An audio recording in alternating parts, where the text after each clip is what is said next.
ప్రజాబలం AR news 5 కి స్వాగతం. ముఖ్యమంత్రి వైఎస్ జగన్మోహన్ రెడ్డి ఇచ్చిన మాటకు కట్టుబడి 3000 రూపాయల పెన్షన్ మంజూరు చేయడంతో నేడు అవ్వాతాతల ముఖంలో చిరునవ్వులు వెల్లబిరుస్తున్నాయని ఎమ్మెల్సీ డీసీ గోవిందరెడ్డి పేర్కొన్నారు.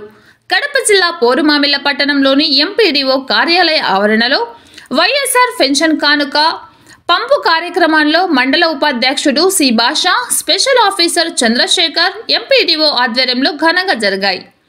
ఈ సందర్భంగా ఆయన మాట్లాడుతూ ముఖ్యమంత్రి వైఎస్ జగన్మోహన్ రెడ్డి ఇచ్చిన మాటకు కట్టుబడి సంవత్సరం ఒకసారి పెన్షన్ పెంచుతూ ఈ రోజు 3000 రూపాయలు ఇస్తున్నామన్నారు. దీంతో వారి ముఖంలో చిరునవ్వులు పూస్తున్నాయన్నారు. రాబోయే ఎన్నికల్లో అందరూ ఆశీర్వదించాలని, ఓటు వేసి మళ్లీ ముఖ్యమంత్రిని చేద్దామన్నారు. ఈ కార్యక్రమంలో స్టేట్ బోర్డ్ ఆబ్స్కర్ చైర్మన్ కళ్యాణ్ చక్రవర్తి, సర్పంచ్ చిత్తరవి ప్రకాష్ రెడ్డి, కల్లూరి రమణారెడ్డి, జెడ్పీటీసీ ముత్యాల ప్రసాద్, రాళ్లపల్లి రవి, సర్పంచులు, ఎంపీటీసీలు పాల్గొన్నారు. కడప అన్నమయ్య జిల్లా in charge Hrudayanath, AR fives Kadapa జిల్లా స్టాఫ్ రిపోర్టర్ ఎం రామచంద్రయ్య. మీరు పెన్షన్ తీసుకోవాలంటే ఎంత టైం వేస్ట్ అయ్యేది, అదే పెన్షన్ రావాలంటే ఎలా కష్టపడేవాళ్ళు అనేసి మీరు గుర్తుంచుకోవాలి.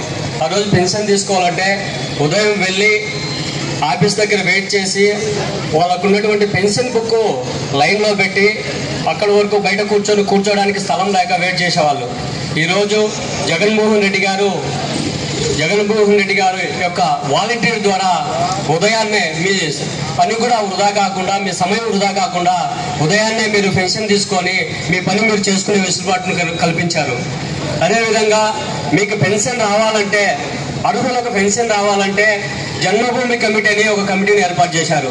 ఆ జన్మభూమి కమిటీలో ఉన్నటువంటి సభ్యులు సంతకం పెడితేనే, అంటే ఎవరికి పెడతారు వాళ్ళు, టీడీపీ కార్యకర్తలకు మాత్రమే వాళ్ళు సంతకం పెట్టేవాళ్ళు. అది కూడా వాళ్ళ సొంత వాళ్ళకు సంతకం పెట్టేవాళ్ళు. ఈరోజు ఏ ఒక్కరు కూడా వైఎస్ఆర్ కాంగ్రెస్ పార్టీ వాళ్ళకి మాత్రమే పెన్షన్ ఇస్తున్నారు, వైఎస్ఆర్ కాంగ్రెస్ పార్టీ వాళ్ళకి మాత్రమే పనులు జరుగుతున్నాయని చెప్పి ఏ ఒక్కరైనా చెప్పగలరా?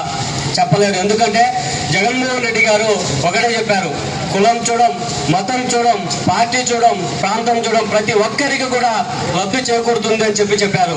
అదేవిధంగా మీ పనులు చేసుకోవడానికి ఏ ఒక్క నాయకుడి రికమెండేషన్ కూడా అవసరం లేదు. వెళ్తున్నారా ఏ ఒక్క నాయకుని దగ్గరికైనా మీ పెన్షన్ కావాలంటే? వెళ్ళటంలే. ఎందుకంటే వాలంటీర్ ద్వారా మీ పనులు అన్నీ కూడా జరుగుతూ ఉన్నాయి.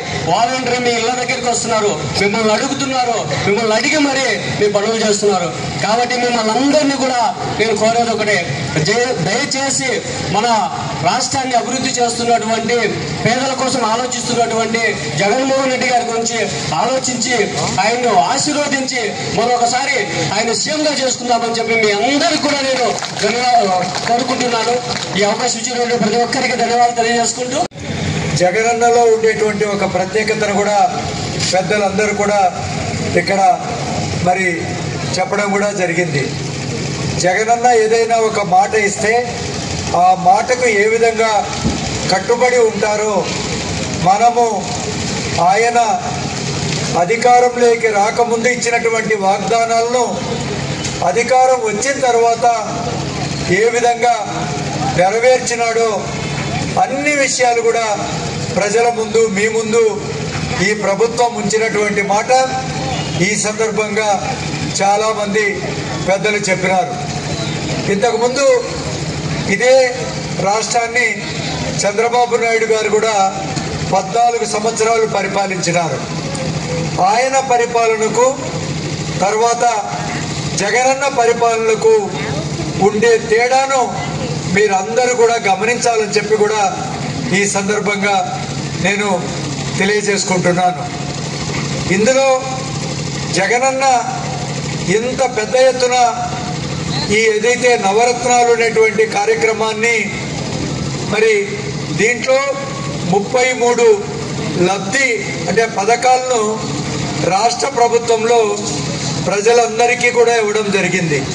అది అమ్మఒడి కానీ, చేయూత కానీ, ఆసరా కానీ, అదేవిధంగా విద్యా కానుక, వసతి కానుక, ఈ విధంగా మరి ఆరోగ్యశ్రీ, అనేకమైనటువంటి 33 పథకాలు మన ఆంధ్ర రాష్ట్రంలో జగనన్న మరి ప్రవేశపెట్టి దాని లబ్ధి ప్రజలకు ఏ విధంగా చేకూరుస్తున్నాడో మనందరికీ కూడా అర్థమవుతా ఉంది.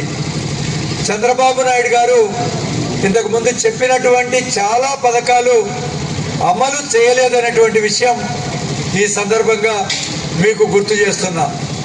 ఆయన నిజానికి 2014లో అధికారం రాకముందు 600 పథకాలు ప్రవేశపెట్టాడు, వాగ్దానం చేశాడు. దాంట్లో ముఖ్యంగా రైతులందరికీ కూడా మరి 80,000 కోట్ల రూపాయల అప్పులున్నాయి, నేను పూర్తిగా తీరుస్తాను అన్నారు.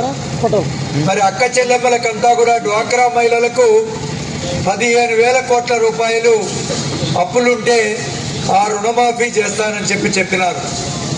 ప్రతి ఇంటికి కూడా ఒక ఉద్యోగం ఇస్తానని చెప్పినారు. అదేవిధంగా నిరుద్యోగులకంతా నిరుద్యోగ భృతి ఇస్తా అన్నారు. ఇలాంటి చాలా చాలా చెప్పారు. అవన్నీ నాకు కూడా గుర్తులేదు, కానీ ఏ పథకం కూడా చాలా వరకు అమలు చేయలేదు. చేసిన పథకాలు కూడా అరకొరగా చేసినటువంటి విషయం మనం గుర్తు చేసుకోవాలి. మనం సామాన్యంగా మర్చిపోతూ ఉంటాం.